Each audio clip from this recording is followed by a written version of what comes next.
I really got my hands full with this one, as you could probably see.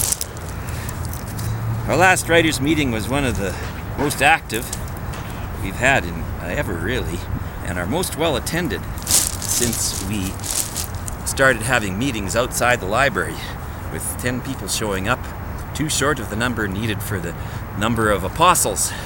This came up because there was a call for submissions for a collection of science fiction stories about futuristic pilgrimages. I don't know if I can quite assume the right position for this. There was also a lot of talk about rocks. Turned out several people in the group have their own rock collections.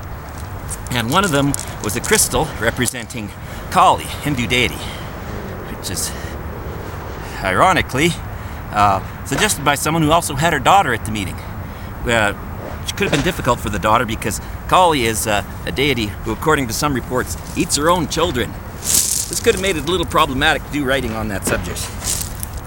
I also wonder whether Hindu deities ever have evil hand issues. If they're like writers, they got to juggle a lot of different subjects and props, and they have a lot of different things they have to do. And I kind of wonder if sometimes their hands get a little bit out of control, and they get to be like writers, and they start writing something and say, "No, I didn't intend to write that. Make it stop." I can't believe that Hindu writers or Hindu characters really have that much control over all those arms they got. As people don't, and the institutions that people create don't either. Usually one hand doesn't know what the other hand's doing. So that came up in the discussion. Also, while we're on the subject of Hinduism, one of the writers was writing about holy cows.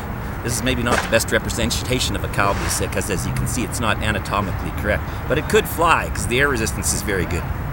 And one of the stories is about finding a rock, taking it from a cave, and keeping it as a keepsake, and then being accused of making the rain god go away, which wasn't a good situation to be in.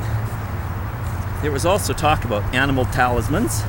One of them was a horse, and another one was a cat. I've represented here with a lion because I didn't have an actual house cat plushie. And all the talk about rocks led to a fair bit of discussion of pet rock behavior. It seems quite a few, like people like to take rocks back to their place of origin. And so they look up a map. This here is a related topic, the map of the internet, which came up in the discussion. This is represented by what I have here, which is a map of maps. It's a map you look at to try and find your map. There is also talk about Golden, the location where one of the rocks under discussion came from someone's collection.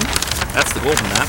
And in the map of the internet piece, they're talking about a virtual Kananaskis country with virtual rivers of hate mail generated by trolls that had to be crossed, which is why I'm wearing the hip waders. We also got talking about searches for, as part of a coming age ritual, trying to find a certain rock. And one of them was like a talking skull. The other one was an incarnation of luck. So some of those are some of the things that came up in discussion.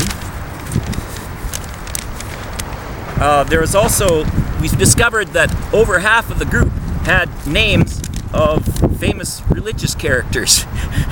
We had quite a good representation of Christ and some of the apostles and some of the founders and figures of the early church.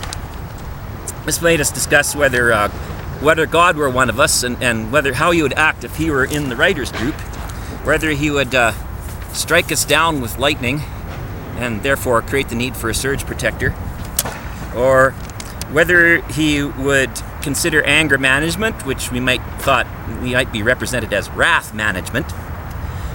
We also had talks about animal talismans, which I mentioned, and the unique sort of audience we have in our group, that we have a place where we can write where almost nothing that we write, other than these summaries, is necessarily ever heard by anyone else. And it was a question of the search for privacy and creating our own music, our mythologies, and going home again afterwards, which is largely tied into the maps. So, let's see if anything else I missed. We had the Kali-related story, so that was kind of an evil hand one, I thought. And we also had a search for a name. We had a fair bit of talk about names and rock spirits. Names that you adopt when you're doing different things, like making pottery from the earth. And that also covered pretty much all the stuff I wanted to say. So that's it for this report. Hope you enjoyed the props, and see you next time.